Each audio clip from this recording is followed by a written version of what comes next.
Diodorus Siculus Introduction, Diodorus's Chronology. The parts of Diodorus's Library of History which are covered in this volume offer few serious chronological problems. As elsewhere, Diodorus identifies each year by the Attic Archon and the Roman consuls, adding the number of the Olympiad every 4 years. As elsewhere, he tries to complete the narrative of each event at one time, and this often leads him to continue a story beyond the year to which it belongs, or to begin its account later than would be strictly correct. Specific dates as an aid to the reader are here added in footnotes when they are known. Consuls and archons' names differ not infrequently from those which are attested otherwise, either in part or in whole, and these latter are supplied in footnotes. The archons from J. Kirchner's Prosopographia Attica, Vol. 2, 1903, 635, and the consuls from T.R.S. Broughton's The Magistrates of the Roman Republic, Vol. 1, 1951. The manuscript form of the names is kept in text and translation. For the consuls, it is enough to refer to the study of the problem by G. Perl, Kritische Untersuchungen zu Diodors römischer Jahrzahlung, 1957. The years covered by this volume, 345 to 323 BCE, offer fewer problems than elsewhere. Since he lacks the so-called dictator years, one of which, 333 BCE, falls within this period, the consuls are dated by Diodorus 2 or 3 years later than in the Varronian chronology. For some reason, the consuls of 345 BC are placed 3 years earlier than in other lists. The problems of the calendar year, employed by Diodorus to date events in the Alexander story, have recently been investigated by M. J. Fontana, Kokala, 2.1, 1956, 3749. His conclusion that Diodorus here follows the Macedonian year, which began in the autumn, but identified it by the names of the archon and the consuls who took office up to 8 or 9 months later, seems well-founded. In the later years of Alexander's life, Diodorus's chronology becomes quite confused. Earlier, in Book XVIII, on the other hand, the assignment of the Battle of Chaeronea to 338-7 BCE, chaps 84-87, shows that Diodorus was there not following the Macedonian calendar. His choice in each case was presumably made for him in his source. His assignment of the sieges of Perinthus and Byzantium to 341-0 BCE, chaps 74-76, while they were narrated by Philochorus under 340-39 BCE, Jacobi, Fragmente der Griechischen Historiker, No. 328-54, is explained by the fact that the events occurred in the spring and summer of 340 BC. Sources and character of the narrative, Book XVIII, unlike Book XVII, which only rarely interrupts the story of Alexander's career to mention events elsewhere. The second half of Book XVI contains 2 principal narratives, interspersed by 2 literary references, chaps 71.3, 76.56, and a number of notes referring to other matters, chiefly of a chronological interest. The Molossians, chap 72.1, Korea, chap 72.1, Korea, chap 74.2, Tarentum, chap 88.34, Heraclea Pontica, chap 88.5, Ceus, chap 90.2, and Rome, chaps 69.1, 90.2. There are 2 references to Athenian activities, chaps 74.1, 88.12. Otherwise, the stories of Timoleon and of Philip are interwoven on a chronological basis. Timoleon, chaps 66, 69.6, 70.16, 70.16, 72.3, 72.3, 77.4, 83, 90.1, Philip, chaps 60, 9.78, 71.70, 7. The source or sources of all this have been much discussed, and certainty is impossible. In one chapter, 83, it is reasonable to suppose that Diodorus, the Siciliote, is writing from his own observation, as he expressly does of Alexandria in Book 17.52, 6. Otherwise, the problem of Diodorus's sources is complicated by the fact that we have very few specific fragments of earlier historians whom he may have used in this period. Since we have so little, for example, of Ephorus, Theopompus, Diodorus, Timaeus, and the rest, and since J. Palm has shown how drastically Diodorus not only abridged and even distorted his sources, but also rephrased them über Sprache und Stil des Diodorus von Sicilien, 1955, all analyses based on style are unrewarding. On the other hand, there are certain indications which may be mentioned. In the latter part of Book 16, Diodorus quotes Demosthenes, chaps 84, 85, and Lycurgus, chap 88, possibly also Demades, chap 88, possibly also Demades, chap 87, and these quotations may or may not have been direct. On one occasion, he uses a word which may be traced back to Theopompus, chap 70.3, 37, and 28. He specifically mentions Theopompus, chap 71.3, and Ephorus and Diodorus, chap 76.5, as authors whom he knew and presumably had read. Once he seems to differ from the little-known historian Athanas, chap 82.5, 67, and 74. Diodorus, Ephorus, and Theopompus together can have covered all the events here described by Diodorus.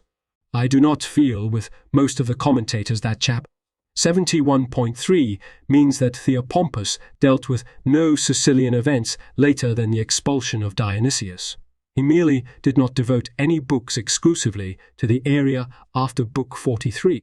A certain presumption exists that Diodorus took his account of Timoleon from Theopompus, or possibly from Diodorus, but we know almost nothing about him, or, at any rate, not from Timaeus, in view of the markedly different tone of his narrative from that of Plutarch. Plutarch's Timoleon is a barely probable and clearly tendentious eulogy. Seep.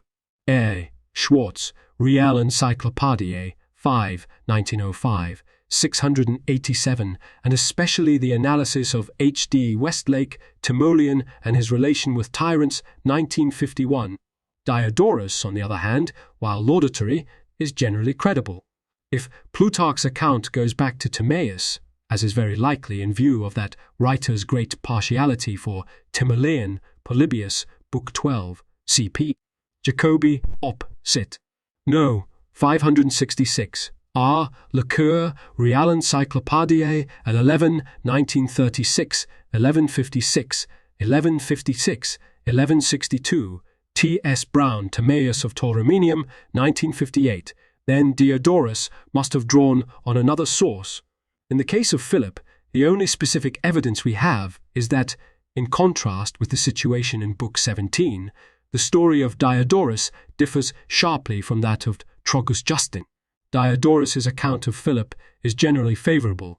The Greeks joined Philip willingly out of gratitude and affection, chaps 69.8, 71.2. Philip preferred to make friends rather than to defeat enemies, chap 95.3.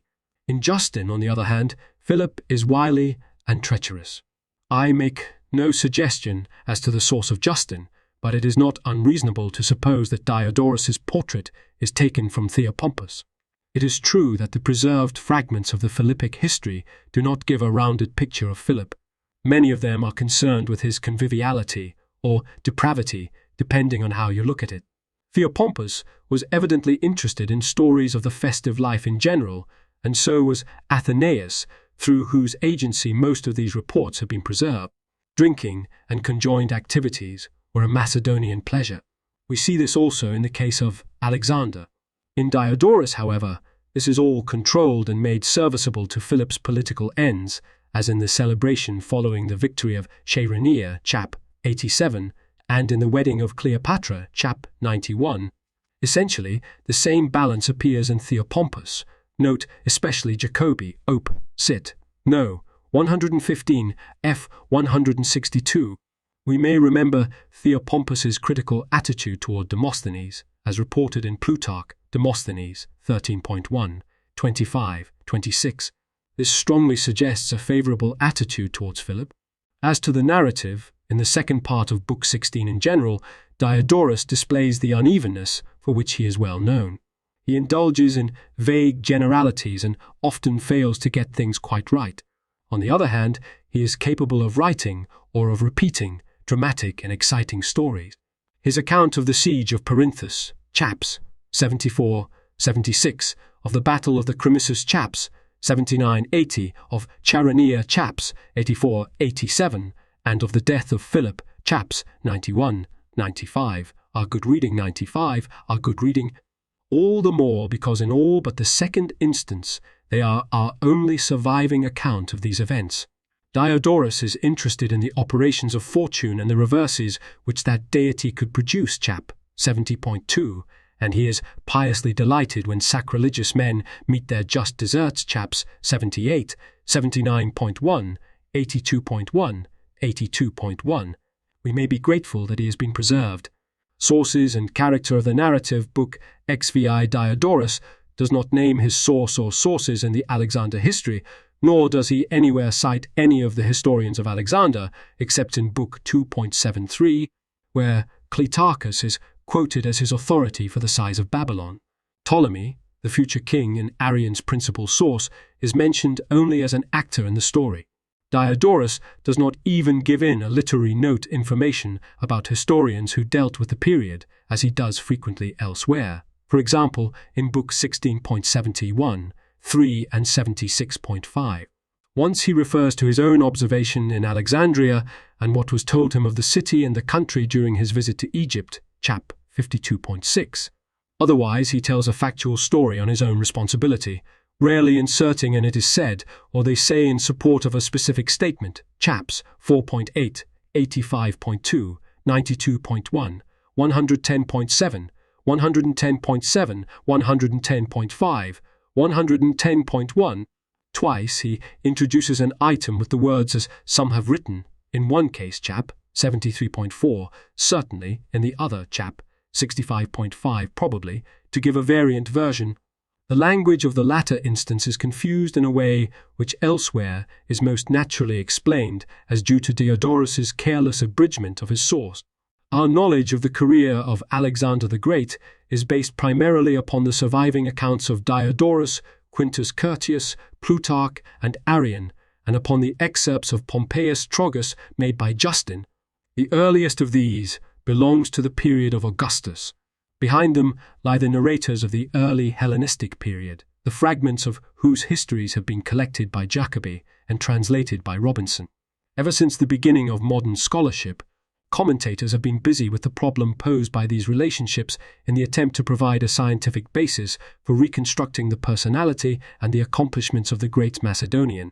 Their answers have varied all the way from that of Schwartz, who regarded Diodorus's Book 17 as merely an abridgment of the history of Cleitarchus of Alexandria, to that of Tarn, who believed that Diodorus used a variety of sources, including Aristobulus, Cleitarchus, and a mercenary source never mentioned by any ancient writer. I suspect that the question has been phrased wrongly. When, for example, we find Diodorus giving the number of Sambus's subjects killed as 80,000 chap, 102, and Curtius, in giving the same figure, attributes it to Cleitarchus, are we then required to suppose that Diodorus or Curtius either used Cleitarchus as his source? Curtius's statement establishes that Cleitarchus gave that figure, but that is all. We may speak of Diodorus and Curtius as following Cleitarchus, but there is nothing to prove that they did not find Cleitarchus's statement in another history than his own.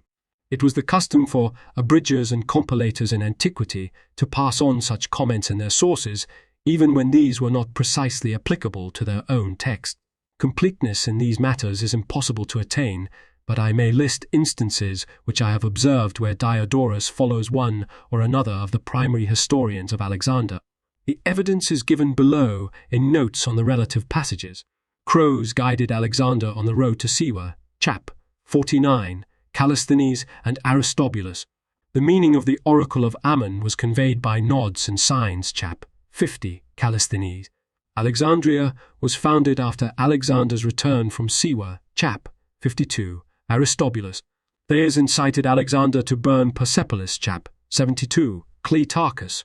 Alexander found in Hyrcania a tree dripping honey, one Sicritus, and a ferocious bee, Cleitarchus, chap. 75. The queen of the Amazons stayed with Alexander 13 days in Hyrcania, chap. 77, Cleitarchus, Onesicritus, and others. In northern India, Alexander found imitative monkeys, Cleitarchus, snakes 16 cubits long, Cleitarchus, and small poisonous snakes, Narcus, as well as huge banyan trees, Chap. 90, Onesicritus and Aristobulus.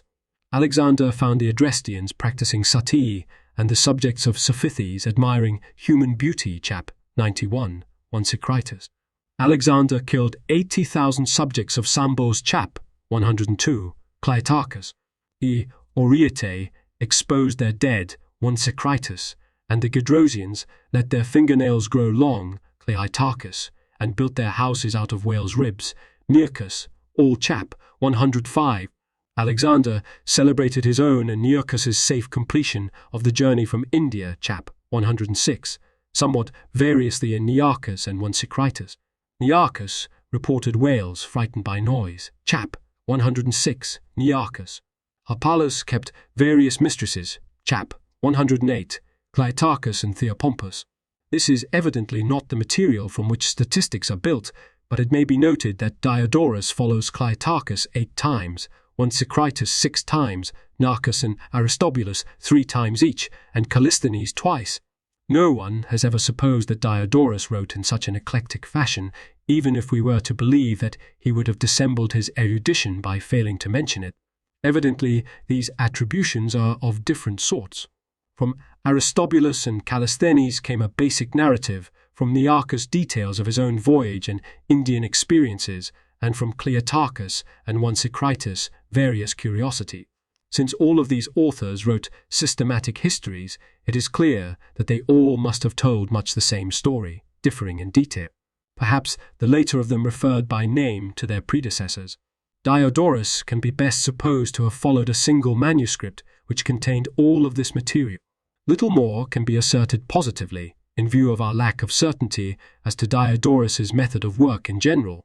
Probably, he followed one source for any given subject, rewriting rather than excerpting, and adding additional material when it occurred to him. It has been impossible to establish any instance where he collated 2 or more parallel accounts. If, then, we should look for a single source for Book 17, what can that have been? Lacking any extensive text of any of the primary historians, and in some uncertainty as to the scope and manner and even the date of many of them, it is impossible for us to prove or to disprove that Diodorus used, for example, Aristobulus or Cleitarchus. It seems certain, of course, that he did not use Ptolemy, and specific disagreement with Aristobulus and Cleitarchus makes it unlikely that he used them directly. On the other hand, in spite of the objections of Tarn, I regard it as certain that whatever source Diodorus used, it was the same as that employed by Curtius. Schwartz assembled a formidable list of parallels between the 2 writers without exhausting the subject. It is adequate to prove the point. To reconstruct this source would be a useful task. It obviously cannot be attempted here.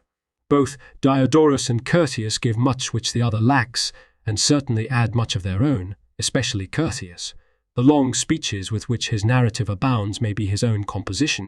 Enough remains in Justin to suggest, although not to prove, that the history of Trogus was at least very similar. Like Diodorus, Trogus wrote a universal history. He gave, like Diodorus, an account of events in Greece, like Diodorus also omitting contemporary events in the West.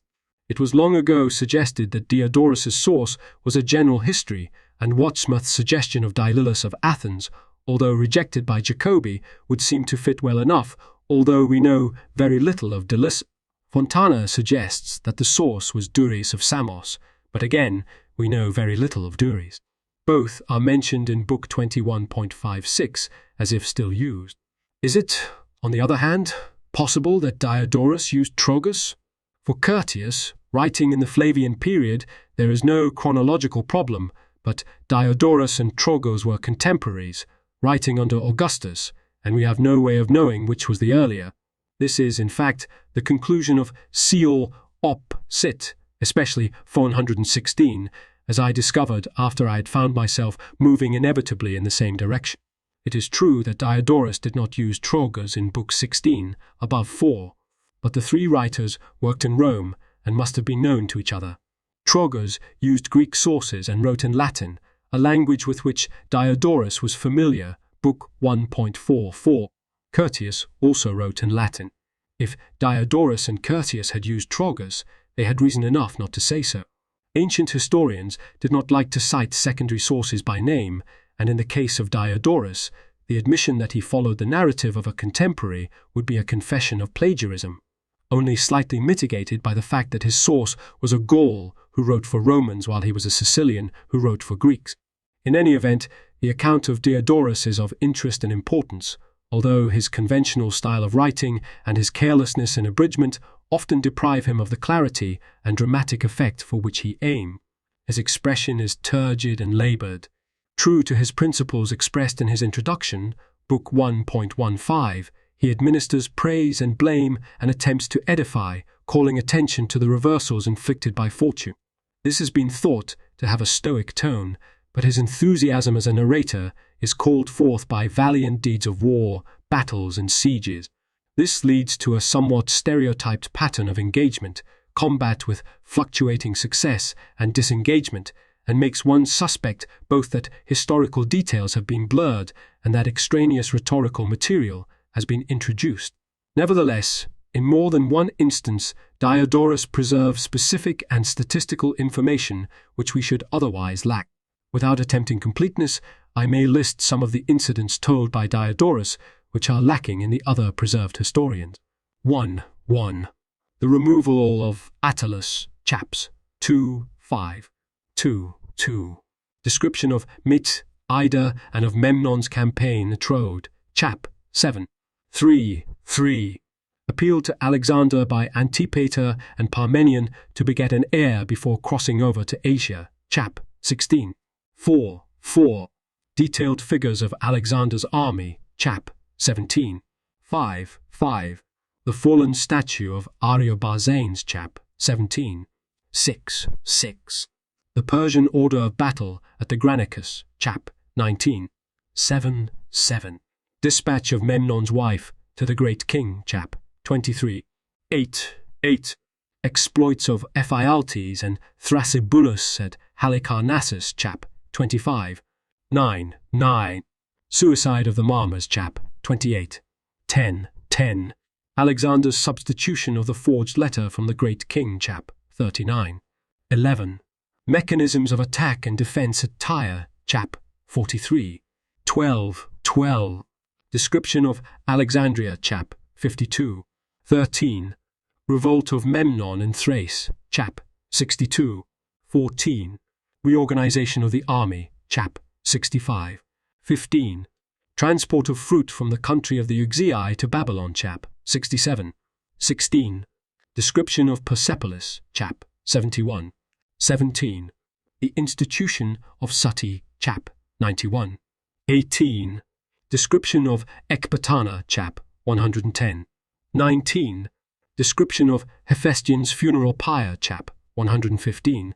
On other occasions, Diodorus gives a narrative differing from that of the other historians of Alexander. Sometimes, but by no means always, he is in error. 1. His account of the siege of Thebes is longer than that of Arrian. The Thebans fight well, and Alexander's victory is gained by a stratagem, chaps. 8:13. 2. The account of events at Athens is short and emphasizes the part of Demades. Phocion does not appear, and no one is exiled, chap. 15. 3. At the Granicus, Diodorus has Alexander cross the river unopposed in the morning, probably locating the battle downstream from Arrian, chap. 19. 4. Neoptolemus is killed while fighting on the Macedonian side at Halicarnassus, almost certainly wrong, chap. 25. 5. Alexander did not receive Parmenion's appeal for help at Gaugamela, chap. 60. 6. Alexander was wrecked on the Indus, chap. 97. 7. The Oreatae exposed their dead to be eaten by wild beasts. 1 Secretus in Strabo 11.11. 3 tells a similar story of the Bactrians, but the victims were the sick and elderly, chap. 105. At times, Diodorus omits elements which are traditional parts of the Alexander history. 1. The boyhood of Alexander. 2. the heroism of Timoclea of Thebes. 3. The sweating statue of Orpheus in Pieria and the visit to Diogenes at Corinth. 4. The adoption of Alexander by Ada, the Carian queen, and Alexander's attack on Mindus. 5. The miraculous passage of the climax in Lycia and the episode of the Gordian knot. 6. There is no description of Babylon already in Book 2.7, 3, or of Susa. 7. Alexander feels no shame for the burning of Persepolis. 8. No real mutiny on the Hyphasis. Alexander saw and pitied his soldiers' weariness. 9. No voyage to the Ran of Kutch. In these idiosyncrasies, of course, Diodorus invites comparison with Curtius and Justin, rather than with Plutarch and Arrian, whose sources were different. The Persian or Greek point of view, which Diodorus reflects at times, may have been lacking in Ptolemy, and perhaps in Aristobulus also. On the other hand, taken in contrast with Curtius, Diodorus writes essentially sober history, little coloured by rhetoric, and I find it quite impossible to follow Tarn in finding in Diodorus an unhappy blend of favourable and unfavourable elements so drawn from different tradition. As a matter of fact, prejudice may always exist in our sources, although such comments as that of Arrian, Book 7.1423, C.P. Puy, just 12.1212, are directed to the moral judgments of historians expressed as judgments, not by way of distortion of fact. Probably ancient, as well as modern historians, have tended to omit or to stress traditional stories, depending on how these fitted their own concept of Alexander. Nevertheless, there is a risk in our following this principle too enthusiastically in source criticism. How can we know, for example, that any given ancient would have regarded the burning of Persepolis? It was, of course, a little silly to burn your own property, or the massacre of 80,000 subjects of Sambos as unworthy of the great Macedonia. ADI, the editing of this volume, was originally assigned to Professor Sherman, who had so capably handled the problems of Volume V of this series and came into my hands after his untimely and regretted death. He had made a good beginning with the translation, and I owe much to him, although, translation being a subjective thing, not much of his phrasing remained.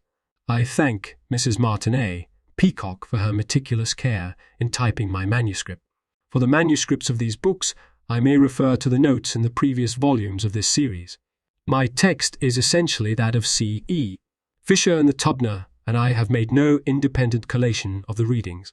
It will be noted, however, that I have been more conservative than Fisher, more conservative than Professor Post would wish in admitting correction. I have preferred to follow the manuscripts as closely as possible in view of their differences rather than to make corrections of even obvious errors.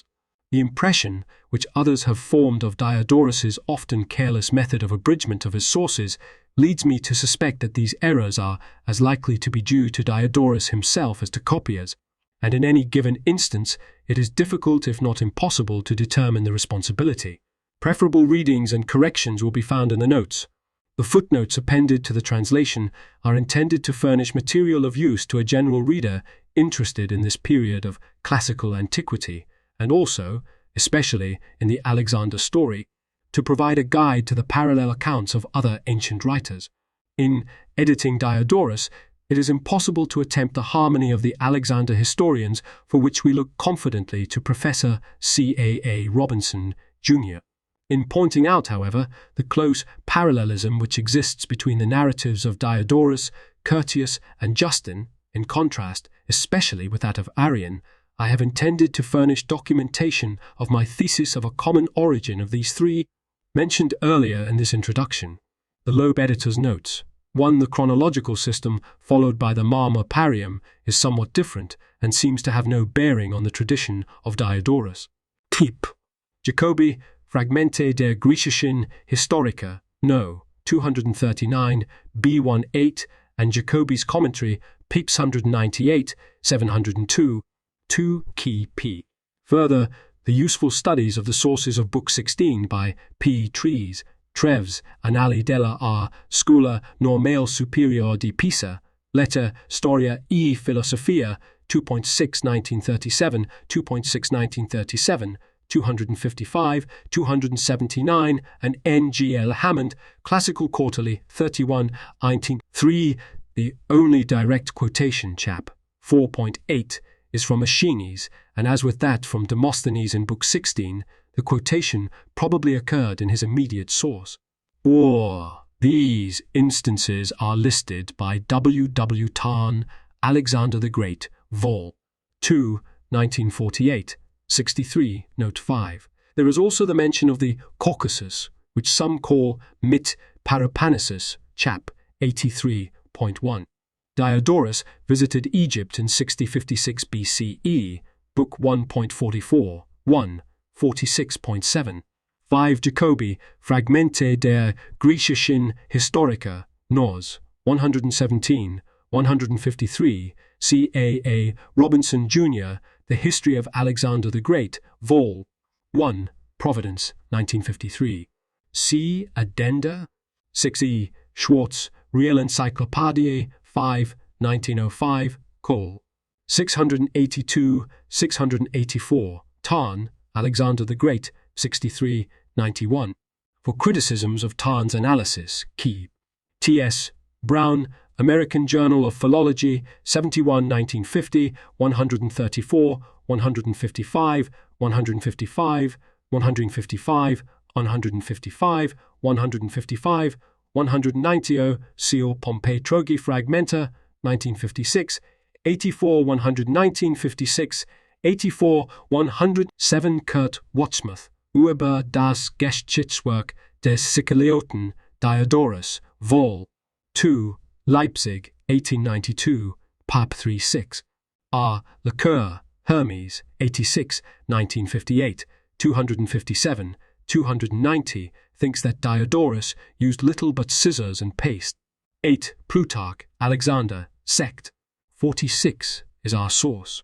He states at the beginning of the section that the visit of the Amazon took place in Thayer. Just previously, Plutarch has referred to Alexander's crossing of the Jaxartes River, and Tarn and Jacobi take the Enthalther to refer to that area. That reference, however, is introduced only as an illustration of Alexander's disregard of his bodily injuries or infirmities, and the thread of the narrative shows that the visit of the Amazon occurred about where Diodorus places it. At the beginning of section 45, Alexander advanced into Parthia, and at the beginning of section 47, he marched into Hyrcania. The incident of the Jaxartes is an obiter dictum, remote from its chronological and geographical location. 9 on this historian key. Recently, T.S. Brown, 1 Secretus, A Study in Hellenistic Historiography, 1949. 10 Jonas Palm, Weber Sprechung Stil des Diodorus von Sicilien, Lund, 1955. 11 Tarn, Alexander the Great, Pi 43, argues with great ingenuity that Cleitarchus was a later writer than Aristobulus, insisting particularly that Aristobulus wrote in the 280s at the latest, that the geographer Patroclus wrote 280, one or later, and that Cleitarchus used and so followed Patrocles. This is, however, at the cost of mistranslating Pelevin, note 3, the clear statement of Strabo, 11.7, 3, that Aristobulus used Patrocles. I am myself unwilling to take the statement of Diodorus, Book 2.73, literally when he refers to Cleitarchus and some of those who later crossed with Alexander to Asia. I find nothing in the fragments of Cleitarchus to demonstrate that he was not with Alexander during the campaigns, and whatever may have been his manner or his substance of writing, he was as much an eyewitness of the events as Aristobulus. Which of the two wrote earlier may well be impossible to say, but there is a report that Aristobulus wrote late in life, like Ptolemy, Lucian, Macrobioi, 22, Jacobi, no, 139 to 3. In the opposite sense, Lucian, Quomodo Historia Conscribenda, 12, Jacobi, T4. Keep. Further Fontana and Badian, opposite. 12. It is always hard to prove a negative. When Diodorus gives an account differing from a known fragment of an earlier writer, he may not have used him, or he may simply have omitted or altered his account for some reason. There is little evidence against Diodorus's following Cleitarchus, although we might have expected him in that case to include Ptolemy with Pukestes as Alexander's champion in the city of the Mali, chap 99, chap 99, chap 99, key P. Jacobi, no 137, f 24. There is more in the case of Aristobulus, who did not report the visit of Alexander and Hephaestion upon the Persian Queen Dowager, chap 37, Jacobi, f 10, nor that of the Amazon upon Alexander, chap 77, Jacobi, f 21. He confined the flora of the Caucasus to Terebinth and Asafoetida, chap 83, Jacobi, 3, Jacobi, f 23, and he omitted Alexander's well-known commission of his kingdom to the strongest chap 117, Jacobi, f 60. On the other hand, Diodorus often agrees with him, as in the arrest of Bessus by his generals, not by Ptolemy, chap 83, Jacobi, f 24. Ptolemy wrote that he had done it, Jacobi, no 138, 14 no 138, f 14. This list of agreements and disagreements could be extended, but additional, more or less certain examples would prove no more. Diodorus often agrees with Aristobulus and Cleitarchus, sometimes differs from them. Considering Diodorus's known method of work, it is easier to suppose that he used a source which was based on their histories than that he himself was so selective. 13. Alexander the Great, 91, 122. Tarn believed that the account of Curtius was unfriendly to Alexander, that of Diodorus friendly in part, and so the two could not be based on a common source. He believed that similarities in the narratives could be accounted for by the supposition that Curtius used Diodorus, Pone 116, 122. It is unnecessary to point out that this argument is highly subjective. Cow, keep, Badian, lock, sit. 14. Schwartz, lock, sit. His list of parallels is so full that I do not need to comment further. Again and again, Diodorus and Curtius agree so closely that the hypothesis of a common source is inescapable, while one or the other, usually Curtius, is often so much fuller that they cannot have influenced each other directly. 15. If Diodorus was using a Latin source for Book 17, we should have an explanation for his lack of technical terminology. The heteroi of Arian appear as philoi, but keep, chap 114.2, even when the reference is to the companion cavalry, chap 57.1. Plutarch, Alexander also uses phililii, but not always, Seep 19.3. The upaspistae, correctly in chap 99.4, appear as silver shields, chap 57.2, or as operetae, chap 109.2, Latin satellites. In chap 109.2, Latin satellites. In chap 110.1, the term is used of the companion cavalry. See addenda. 16. Palm, lock, sit. 17. Tarn, Pone 121, thinks that Diodorus's source may have been a Hellenistic siege manual, but this is pure speculation. 18. So, also Badian, lock, sit. Thayer's note. 1 this is the introduction, not to the entire Loeb edition of Diodorus, but only to Vol. 8, comprising books XV 66, XV. Images with borders lead to more information. The thicker the border, the more information. Details here, up to Diodorus Siculus classical texts, Lacus Curtius Homer page or image on this site is in the public domain only if its Earl has a total of 1, only if its Earl has a total of 1. If the Earl has 2 asterisks, the item is copyright someone else and used by permission or fair use. If the Earl has none, the item is C. Bill Thayer. See my copyright page for details and contact information. Page updated, 5 Og 16.